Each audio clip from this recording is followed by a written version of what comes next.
morning students, class 7th and exercise 6.5, chapter number 6, triangle and its properties. Triangle की properties हमने इससे पहले किया है। लास्ट प्रॉपर्टी रहती है आपकी राइट एंगल ट्रायंगल्स, जो बताया था आपको क्या होता है, पाइथागोरस प्रॉपर्टी होल्ड करती है जो कि राइट एंगल ट्रायंगल होती है। क्वेश्चन नंबर 3 है, फर्स्ट और सेकंड मैंने आपको पहले वाली वीडियो में करवा दिया था। अब है क्वेश्चन नंबर 3। क्वेश्चन नंबर 3 में क्या दिया गया है कि एक लैडर है, लैडर समझते हो क्या होती है, सीढ़ी की एक लैडर है, वो क्या है 15 मीटर लॉन्ग है और एक विंडो है, रूम है, उसमें क्या है विंडो है और विंडो के सहारे वो लगा रखी है जो कि ऐसे, आपको पता लैडर क्या होती है, ऐसे स्लैंटिंग में, स्लैंटिंग साइड में ऐसे इस तरह से लगाई जाती है, और जो विंडो होती है बिल्कुल वो क्या होती है परपेंडिकुलर की तरह ऐसे स्ट्रेट होती है बिल्कुल अच्छे से। तो आपने क्या किया, ये विंडो है और यहाँ से क्या लगा दी, लैडर लगा दी लोग सारे, तो ये 15 मीटर हो गया, अब ये 12 मीटर, और नीचे का इन्होंने कहा है जो लैडर है और ये लैडर है और जो दीवार है वॉल है उसके बीच का आपने डिस्टेंस निकालना है। तो अब आपको पता होना चाहिए किस क्या शेप बन गई है, राइट एंगल ट्रायंगल की शेप बन गई, जिस पर क्या होता है पाइथागोरस प्रॉपर्टी होल्ड करती है, और पाइथागोरस यानी length of ladder is 15 metre and the length of window is 12 metre. तो डिस्टेंस बिटवीन करना आपने फाइंड करना है लैडर एंड वॉल। अब आपको पता है जो राइट एंगल ट्रायंगल होती है वो पाइथागोरस प्रॉपर्टी होल्ड करते हैं, तो उसके लिए कंडीशन क्या आती है, हाइपोटेन्यूज का square is equal to perpendicular square plus base square. लेकिन यहाँ पर आपको क्या है कि हाइपोटेन्यूज तो दे रखा है, परपेंडिकुलर दे रखा है, आपको बेस निकालना, तो ये अपोजिट हो जाएगा, यानी जो बेस निकालना है सिर्फ किसमें प्लस होता है, जो हाइपोटेन्यूज निकालते हैं जब तो क्या था दोनों का स्क्वायर करके प्लस करते हैं, लेकिन जब बेस और परपेंडिकुलर निकाला जाता है तब उसमें क्या आता है हाइपोटेन्यूज के स्क्वायर में से हमेशा जब बेस निकालना है तो परपेंडिकुलर का स्क्वायर माइनस कर देंगे, और जब परपेंडिकुलर निकालना है तो बेस का स्क्वायर माइनस कर देंगे। अब यहाँ पर वही b square is equal to h square minus p square, तो h क्या है 15 का स्क्वायर, p क्या है 12 का स्क्वायर, 15 का स्क्वायर 225 और 12 का स्क्वायर 144। आपने जब इसमें से 124 में से 25 से 144 माइनस किया तो कितना आ गया 81, ये क्या आ गया आपके पास 81, और 81 आपको पता होना चाहिए किसका स्क्वायर होता है 9 का स्क्वायर, तो b square is equal to 9 square. जब बताया था आपको कि जब क्या होता है पावर सेम होती है तो उनका बेस भी क्या हो जाता है सेम, तो b इज इक्वल टू 9, और b यहाँ पर किसको रिप्रेजेंट कर रहा है, यानी ये a को रिप्रेजेंट कर रहा है, a इज इक्वल टू क्या बेस दिखाई दे रहा है यहाँ पर 9 मीटर, यानी जो डिस्टेंस है वॉल एंड लैडर के बीच का वो क्या है आपके पास 9 मीटर।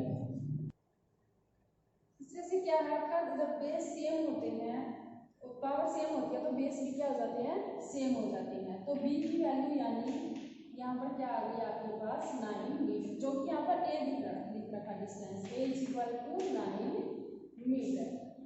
इस तरह से क्वेश्चन फर्स्ट है यानी हाइपोटेन्यूज प्रॉपर्टी आपको पाइथागोरस प्रॉपर्टी होल्ड करता है और उसके अकॉर्डिंग आपने ये क्वेश्चन निकाल दिया।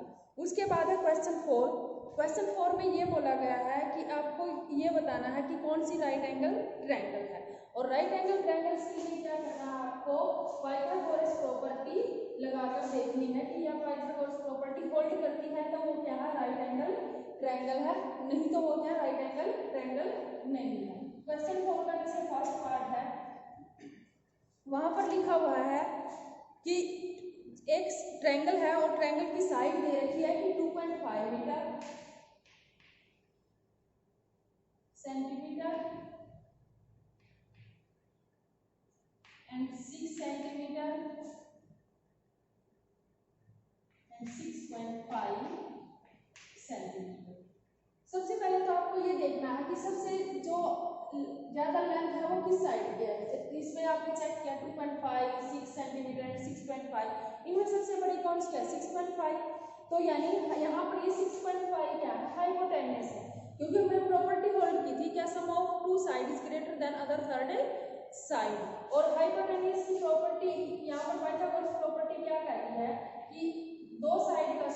यानी परपेंडिकुलर का स्क्वायर एंड बेस का स्क्वायर किसके इक्वल होना चाहिए, हाइपोटेन्यूज के स्क्वायर के इक्वल होना चाहिए। तो यहाँ पर हाइपोटेन्यूज की लेंथ सबसे ज्यादा होनी चाहिए, तो ये 6.5 क्या है यहाँ पर हाइपोटेन्यूज कंसीडर करेंगे इसे, और यहाँ पर हम लिख देंगे बाय पाइथागोरस प्रॉपर्टी। तो उसमें आपने क्या किया, वही लिखो क्या, x का square is equal to p square plus b square, इसका मतलब हाइपोटेन्यूज का square plus perpendicular square plus base square. तो हाइपोटेन्यूज यहाँ पर क्या हो गया 6.5, 6.5 का स्क्वायर, यहाँ पर बेस निकालेंगे हम 2.5 का स्क्वायर प्लस 6 स्क्वायर। अब आप देखो 6.5 का स्क्वायर क्या होता है 42,425, लेकिन यहाँ पर क्या है डेसिमल भी लगा हुआ है, तो यहाँ पर क्या आ जाएगा डेसिमल। अगर किसी को प्रॉब्लम है तो ऐसे यहाँ पर 6.5 और 6.5 को जब आप मल्टीप्लाई करोगे तो यहाँ पर 4,225 आएगा। क्लियर है? तो इस तरह से क्या होगा ये आपके पास इसका 65 का 6.5 का स्क्वायर आ गया। उसके बाद इज इक्वल टू 2.5 का स्क्वायर यानी 25 का स्क्वायर। 25 का स्क्वायर कितना होता है 625, निकालने का तरीका। लेकिन जब आपने क्या किया, जब आप 2.5 को यानी 2 टाइम्स मल्टीप्लाई करोगे तो क्या हो जाएगा, पॉइंट क्या होगा डेसिमल 2 डिजिट के बाद लगेगा, इसीलिए यहाँ पर क्या लग जाएगा डेसिमल प्लस 36, 6 का स्क्वायर 36। अब आपने क्या करना है, इनको प्लस करना है। जब आपने 36 और 6.5 को प्लस किया तो आपके पास आया 42.25। अब देखो इस साइड भी यही है, दोनों साइड क्या होगी इक्वल आ गई आपकी, यानी हाइपोटेन्यूज का स्क्वायर किसके इक्वल आ गया, परपेंडिकुलर के स्क्वायर प्लस बेस के स्क्वायर के इक्वल आ गया। तो ये क्या करती है, हम ये बोलेंगे कि जो फर्स्ट पार्ट है यस ये क्या है राइट एंगल ट्रायंगल है।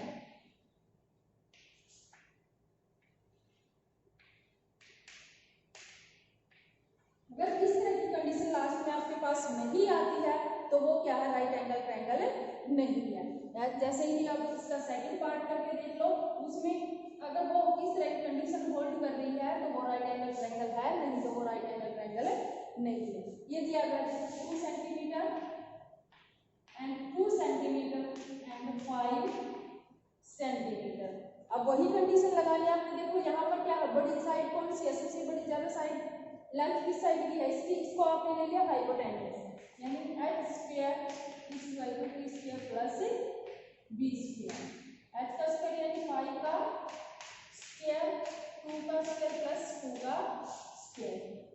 5 का स्क्वायर क्या आ गया आपके पास 25 और 2 का स्क्वायर 4 और 2 का स्क्वायर क्या हो गया 4 25 और प्लस क्या गया 8। क्या ये इसके इक्वल है, नहीं है, तो ये क्या है आपकी ये प्रॉपर्टी होल्ड नहीं करती। हम ये बोलेंगे no this is not a right angle triangle, this is not right angle triangle.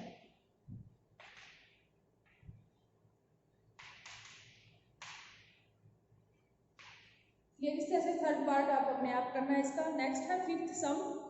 Fifth सम में बोला गया कि एक ट्री है, वो क्या हो गया broken at a height of 5 metre, यानी जब ट्री था वो जो 5 मीटर की लाइन पर जाने के बाद क्या हो गया वो ब्रोक हो गया है, टूट गया वो।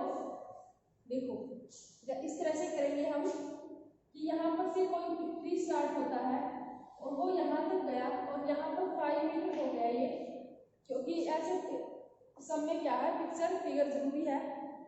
तो यहाँ से आपने क्या उन्होंने कहा पास 5 metre ground and stop touch the ground at a distance of 12 metre from the base of the tree, यानी इन्होंने कहा यहाँ पर तो बेस है ट्री का, जब ये यहाँ से क्या हुआ टूट गया पेड़ और वो क्या हो गया, जब आपको पता पेड़ टूटेगा तो क्या जमीन को नीचे छुएगा, यानी इस तरह से आकर वो टच हो गया, यानी पेड़ आया वो इस तरह से नीचे झुका और ऐसे इस तरह के शेप में आकर जमीन पर आ गया।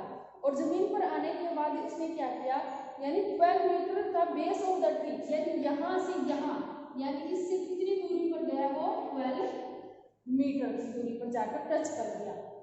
Find the original height of the tree, यानी आपको ओरिजिनल हाइट निकालनी है। तो ओरिजिनल हाइट के लिए जितना ये यहाँ पर टच हुआ ये भी यहाँ ऊपर तक जाने के लिए इतनी हाइट चाहिए आपको।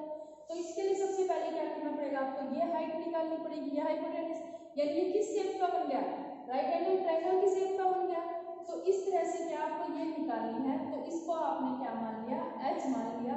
तो h कैसे निकालते हैं, perpendicular scale plus base scale. तो इस तरह से आपने क्या किया, यहाँ पर लिखोगे आप कि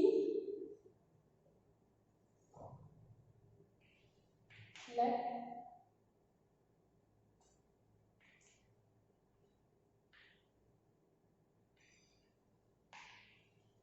height of tree h metre. उसके बाद आपने ब्रोकन ट्री, यहाँ से लिख दो आप ब्रोकन ट्री की जो ट्री टूटा हुआ है उसकी हाइट कितनी है, h मीटर है। तो अब बेस क्या है, डिस्टेंस बिटवीन ट्री एंड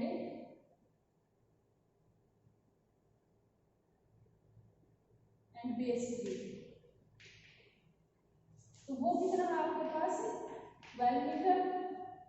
अब आपको h फाइंड करना है, तो यहाँ पर यानी हाइट ऑफ ट्री निकालने के बाद सबसे पहले तो आप h निकालोगे। h इज इक्वल टू यानी क्या हो जाएगा, h is equal h square is equal to square करेंगे उसका हम 12 स्क्वायर प्लस 5 स्क्वायर, यानी ये बेस है ये परपेंडिकुलर है। तो 12 का स्क्वायर क्या आ गया 144 और 5 का स्क्वायर क्या आ गया 25। जब इनको प्लस किया तो कितना हो गया 169 और 169 किसका स्क्वायर होता है 13 का स्क्वायर होता है। x square is equal to 13 square. तो यहाँ पर x क्या है, पावर वही पावर सेम है तो बेस भी क्या हो जाएगा आपके पास सेम हो जाएगा। तो क्या आ गया आपके पास x is equal to 13 metre. लेकिन इन्होंने आपने सिर्फ ये टूटे हुए ट्री की निकाल दी यहाँ से कि ये क्या आ गया आपके पास 30, लेकिन ओरिजिनल हाइट क्या होगी, यहाँ से लेकर वहां तक ये 30 अगर सीधा चला जाएगा तो क्या आ जाएगा ओरिजिनल हाइट आ जाएगी। तो आप यहाँ पे लिखोगे ओरिजिनल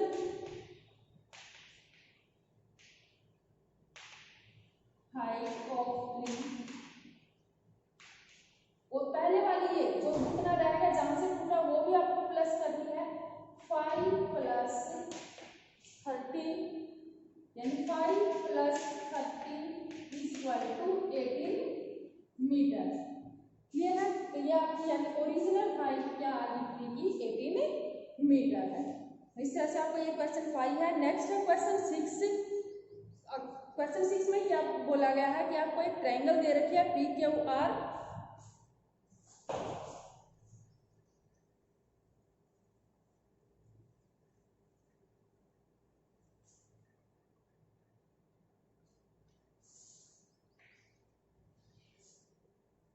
ट्रायंगल है PQR।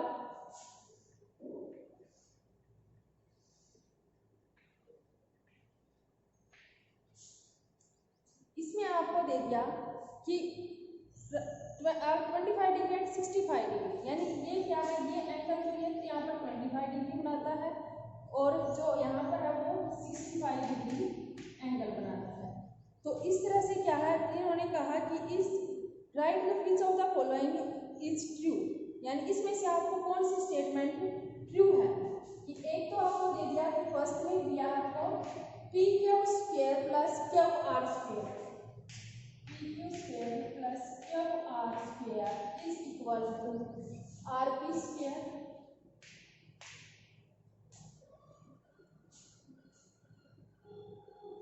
अब सबसे पहले तो आपको कंसीडर करना पड़ेगा कि क्या अगर ये यहाँ पर 25 डिग्री और ये 65 डिग्री, तो दूसरा राइट ये प्रॉपर्टी कब होल्ड करती है, जब एक वन एंगल क्या हो 90 डिग्री का हो। तो उसके लिए आपको ये थर्ड एंगल निकालना पड़ेगा। क्या ये थर्ड एंगल 90 डिग्री का है, उसके लिए आपको क्या करना 25 और 65 को प्लस किया तो कितना हो गया 90 डिग्री, और 90 डिग्री के तीनों इसके ट्रायंगल के तीनों एंगल का सम कितना होता है 180 डिग्री। अगर 180 में से आपने 90 डिग्री माइनस कर दिया तो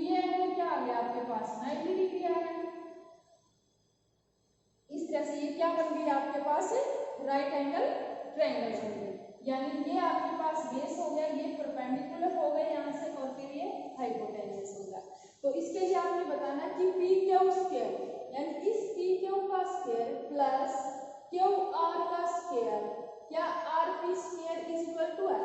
ये आपके पास क्या है, जब ये एक बेस है, एक परपेंडिकुलर है, तो ये आपके पास क्या आ रहा है, हाइपोटेन्यूज आ रहा, लेकिन क्या होना चाहिए, हाइपोटेन्यूज के स्क्वायर, यानी क्यों ये कंडीशन नहीं होल्ड करती क्या, तो यहाँ पर क्या होना चाहिए, माइनस होना चाहिए। क्यू आर का स्क्वायर इज इक्वल टू होना चाहिए पी क्यू के स्क्वायर और पी आर के स्क्वायर। ये कंडीशन क्या है, वो है। उसके बाद सेकंड पार्ट में दिया गया है कि आपको पी क्यू का square plus R P square equal to Q R square.